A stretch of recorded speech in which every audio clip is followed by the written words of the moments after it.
Chloe, otherwise known as Princess Aspian, and welcome to my channel. Just being me.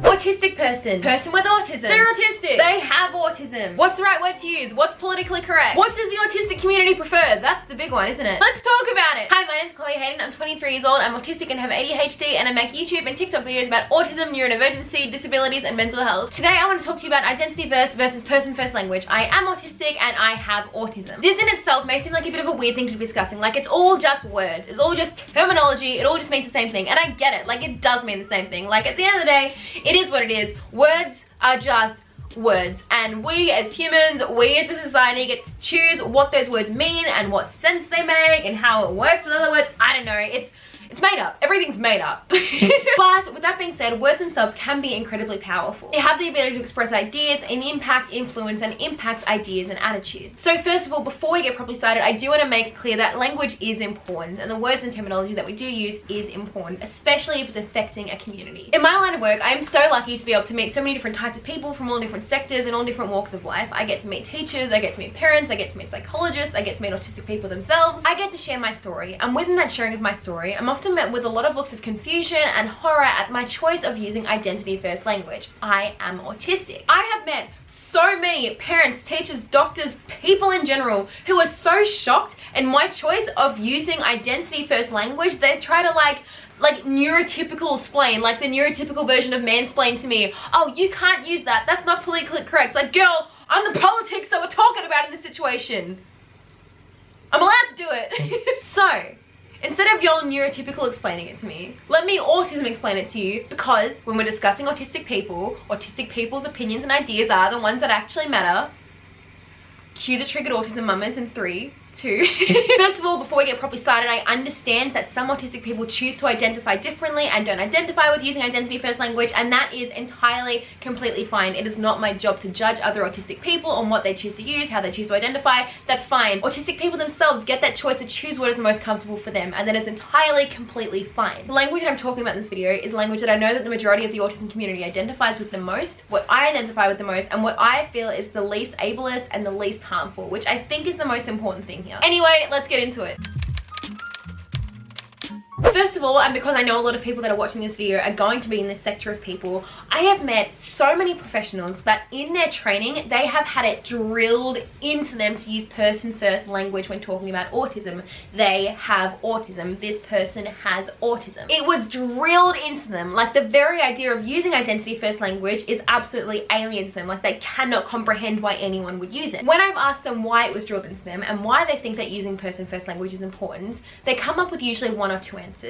Number 1, I don't know, it's just what we've been told. Or number 2, seeing the human is more important than seeing the disability. And yes, I understand that, but your choice in language and the language that you choose to use shouldn't affect your ability to see me as a human being. And if it is affecting your ability to see me as a human being, there's obviously a much deeper rooted issue than just the language that you're using. Second of all, what's so wrong with seeing me as an autistic person? What's so wrong with seeing me as autistic? I am autistic. That is who I am. It affects and is part of every single part of my identity and every single part of my life. I would not be me if I wasn't autistic. Being autistic is a part of what makes me me. Every single part of me is an autistic human being. So why do we prefer identity first language? Why do I prefer to say I am autistic rather than I have autism? Here's why. Person first language praises the stereotype that autism is something that is a burden, that should and can be removed. Which, fun fact, plot twist, it's not. Similarly to how you wouldn't say that someone has gayness, that someone has blackness, that someone has Muslim, because it doesn't make sense. It's not something that they have, it's a crucial part of their identity. You also wouldn't say someone has autism. You can't take any of this off like a jacket. You can't just be like, whoop, it's off, not autistic anymore. When you say someone with autism, you are ultimately comparing autism to a disease, something that we can get away from. Similar to how you would say, I have cancer, I have a heart disease, I have something which can and should be taken away from me. However, when we say autistic person, we are recognizing, affirming, and validating that person's individual experiences as an autistic person. We recognize and we value that individual's worth as an autistic human being. By saying person with autism, it's the same as saying it's an unfortunate accident that you happen to be autistic. We affirm the fact that that person has value or worth, but that their autism is separate from what makes them valuable and worthy. In fact, by saying person with autism, you are actually taking away from their value as an autistic person. Like that being autistic is detrimental to their value and worth. By saying person with autism, you are ultimately saying that person would have been better off if they were born neurotypical. We're suppressing that person's identity as an autistic person and instead saying that something like autism is as inherently bad as a disease. By saying autistic person, we are reaffirming that person's ability to grow and mature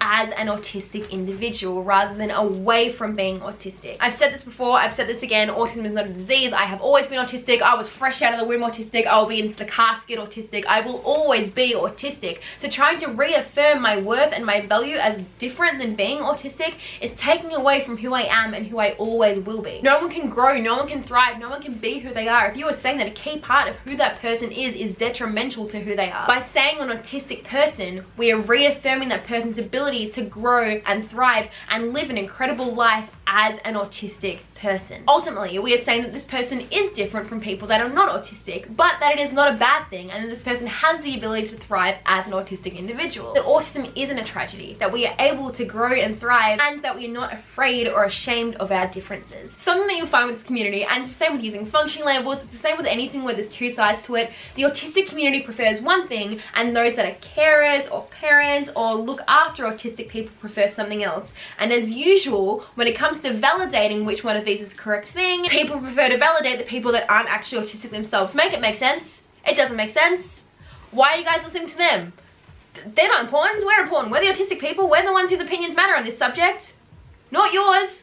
Sorry. And I think a key reason why so many parents, why so many caregivers, why so many people that have autistic children, autistic people that they care for, autistic people in their lives, why they prefer this language is because it makes it look like autism is a tragedy when it's not. It makes it seem like, oh, if I say I have a son that has autism, I have a daughter that has autism, I look after someone that has autism, it's like, damn, man, that really sucks.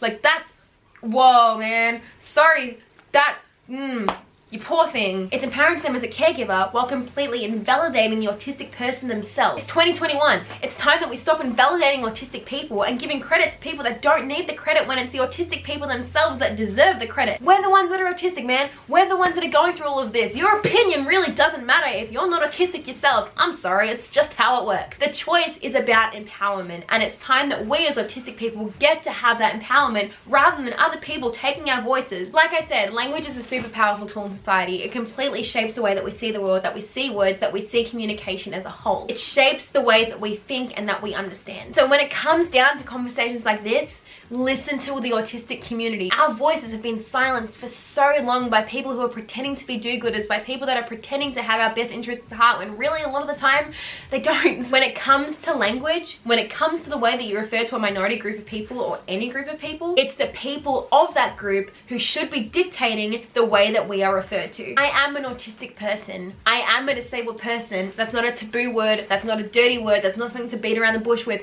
I am autistic. I am disabled. And you know what? That's fine. That's who I am, and that's okay. You don't have to say, oh no, you have autism, it's not part of you. You don't have to say, no, you're not disabled, you have a disability, you're differently abled, you're special.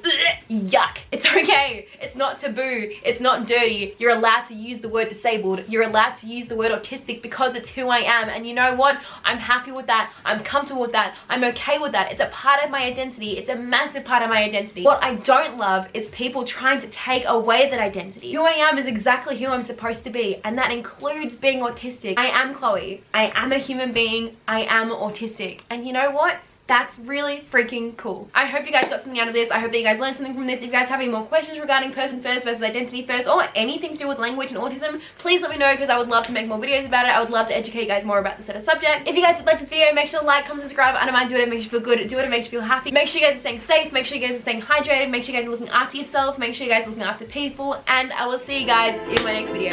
Bye. Just being